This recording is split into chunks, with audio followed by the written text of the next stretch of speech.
नमस्कार मित्रांनो, स्पर्धा परीक्षा मराठी या चॅनलमध्ये आपले स्वागत आहे।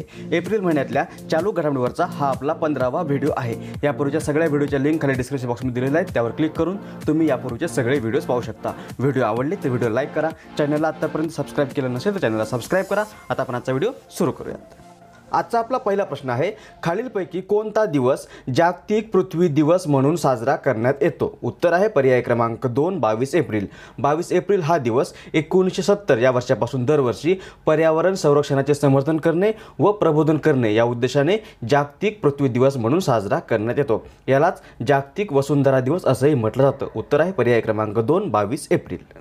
पुढचा प्रश्न, जयदीप सरकार यांची नुकतीच खालीलपैकी कोणत्या देशात भारताचे उच्चायुक्त म्हणून नियुक्ती करण्यात आली आहे? उत्तर आहे पर्याय क्रमांक 3 दक्षिण आफ्रिका।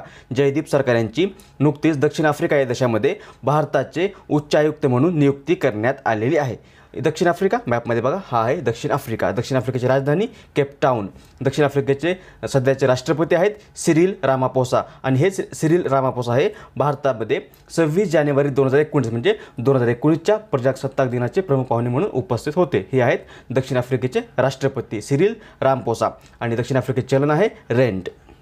आणि याच दक्षिण आफ्रिकेमध्ये भारताचे उच्चायुक्त म्हणून नुकतीच जयदीप सरकार यांची नियुक्ती करण्यात आलेली आहे। उत्तर आहे पर्याय क्रमांक 3। पुढचा प्रश्न, आशियाई वेटलिफ्टिंग चॅम्पियनशिप 2019 ही स्पर्धा खालीलपैकी कोणत्या देशात आयोजित करण्यात आली आहे? उत्तर आहे पर्याय क्रमांक 3 चीन। आशियाई वेटलिफ्टिंग चॅम्पियनशिप 2019 ही स्पर्धा नुकतीच 20 एप्रिल ते 28 एप्रिल 2019 या कालावधीमध्ये चीन या देशामध्ये आयोजित करण्यात आलेली आहे। चीन मॅपमध्ये बघा, हा आहे चीन। चीनची राजधानी आहे बीजिंग। चीनचे सध्याचे राष्ट्रपती आहेत जी जिनपिंग आणि चीनचं चलन आहे रेनमिन बी। पुढचा प्रश्न, मे 2019 मध्ये वरून हा द्विपक्षीय सागरी सराव भारत व डॅश या देशादरम्यान आयोजित करण्यात आला आहे। उत्तर आहे पर्याय क्रमांक 3 फ्रान्स। वरून हा जो द्विपक्षीय सागरी सराव आहे, हा सराव सन 2000 या वर्षापासून भारत व फ्रान्स या दोन देशांमध्ये आयोजित करण्यात येतो आणि या वर्षीचा म्हणजेच 2019चा जो आहे तो मे महिन्यामध्ये भारतातील गोवा या राज्यामध्ये आयोजित करण्यात येणार आहे। उत्तर आहे पर्याय क्रमांक 3 फ्रान्स। इथे फ्रान्सचा उल्लेख आलेला आहे मॅपमध्ये बघा, हा आहे फ्रान्स। फ्रान्सची राजधानी आहे पॅरिस। फ्रान्सचे सध्याचे राष्ट्रपती आहेत इमॅन्युएल मॅक्रॉन आणि फ्रान्सचं चलन आहे युरो। हे फ्रान्सचे राष्ट्रपती इमॅन्युएल मॅक्रॉन यांच्यावरून अजून एक महत्त्वाचा प्रश्न तयार होतो।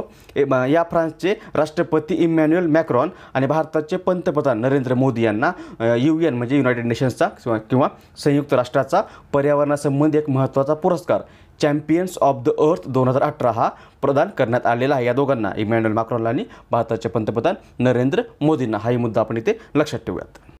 पुढचा प्रश्न, संयुक्त राष्ट्राकडून खालीलपैकी कोणत्या देशातील 150 शांती सैनिकांना नुकतेच विशेष पदकाने सन्मानित करण्यात आले आहे? उत्तर आहे पर्याय क्रमांक 1 भारत। भारताच्या 150 शांती सैनिकांना नुकतंच संयुक्त राष्ट्राकडून विशेष पदकाने सन्मानित करण्यात आलेलं आहे। उत्तर आहे पर्याय क्रमांक 1।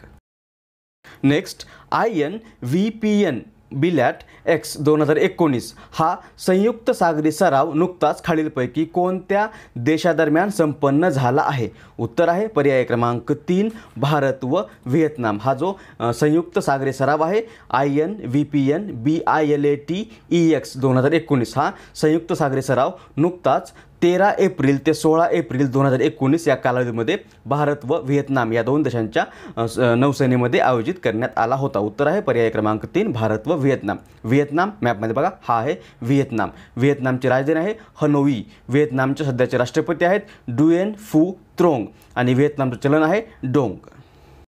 पुढचा प्रश्न, the verdict decoding India's elections या पुस्तकाचे लेखक कोण आहेत? उत्तर आहे पर्याय क्रमांक 1 प्रणोय रॉय। इमेजेस बघा, हे आहेत प्रणोय रॉय आणि हेच या वर्डिक्ट डिकोडिंग इंडियाज इलेक्शन या पुस्तकाचे लेखक आहेत। उत्तर आहे पर्याय क्रमांक 1। पुढचा प्रश्न, केंद्र सरकारने निर्भया फंड अंतर्गत सुरू केलेला 112 हा आपत्कालीन हेल्पलाईन क्रमांक भारतातील किती राज्यांनी स्वीकारला आहे? उत्तर आहे पर्याय क्रमांक 2 20। केंद्र सरकारने अमेरिकेच्या 911 या आपत्कालीन हेल्पलाईन क्रमांकाच्या धर्तीवर भारतामध्ये निर्भया फंड अंतर्गत 112 हा आपत्कालीन हेल्पलाईन क्रमांक सुरू केलेला आहे। या हेल्पलाईन क्रमांकाच्या अंतर्गत सगळ्या आपत्कालीन सुविधा किंवा व्यवस्था उपलब्ध करून देण्यात येणार आहेत। यापूर्वी 100 हा क्रमांक पोलीस या सेवेसाठी होता, त्यानंतर 101 हा फायर ब्रिगेडसाठी होता, तर 1090 हा विमेन सेफ्टीसाठी होता। आता या तिन्हींचं किंवा या सर्वांचं एकत्रीकरण करून 112 हा एक एकत्रित आपत्कालीन हेल्पलाईन क्रमांक सुरू केलेला आहे आणि याचा स्वीकार नुकताच भारतातील 20 राज्यांनी केलेला आहे। उत्तर आहे पर्याय क्रमांक 2 20। आणि आता मागच्या व्हिडिओमध्ये विचारलेल्या प्रश्नाचं उत्तर। मागच्या व्हिडिओमध्ये आपण प्रश्न विचारला होता, जालियनवाला बाग हत्याकांड या घटनेला नुकतीच किती वर्ष पूर्ण झाली आहेत? याचं उत्तर सर्वांनी बरोबर दिलेलं आहे। उत्तर आहे पर्याय क्रमांक 4 100। जालियनवाला बाग हत्याकांड ही घटना 13 एप्रिल 1919 या दिवशी घडली होती आणि या घटनेला 13 एप्रिल 2019 या दिवशी 100 वर्ष पूर्ण झालेली आहेत। आणि आता आजच्या व्हिडिओचा प्रश्न, ज्याचं उत्तर तुम्हाला खाली कमेंट बॉक्समध्ये द्यायचं आहे। प्रश्न आहे, खालीलपैकी कोणाची नुकतीच 2019च्या स्ट्रीट चाइल्ड क्रिकेट वर्ल्ड कपच्या सदिच्छा दूतपदी नियुक्ती करण्यात आली आहे? प्रश्न पुन्हा एकदा, खालीलपैकी कोणाची नुकतीच 2019च्या स्ट्रीट चाइल्ड क्रिकेट वर्ल्ड कपच्या सदिच्छा दूतपदी नियुक्ती करण्यात आली आहे? पर्याय आहेत रवींद्र जडेजा, मिताली राज, MS धोनी आणि हरमनप्रीत कौर। याचं बरोबर उत्तर तुम्हाला खाली कमेंट बॉक्समध्ये द्यायचं आहे।